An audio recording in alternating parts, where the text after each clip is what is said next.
समीक्षा बैठक होता से 2026-27 आर्थिक वर्ष आम पाखे नुआ आवेदन प्राप्त होती 3,17,966 ये समस्तंकर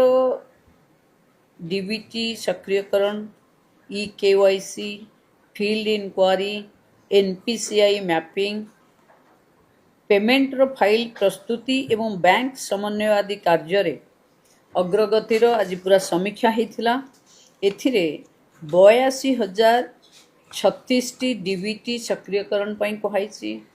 28,611 बायोमेट्रिक EKYC एवं 3,53,059 फील्ड इंक्वारी संबंधी मामला शीघ्र संपन्न करने को गुरुत्व दिखाई एवं ये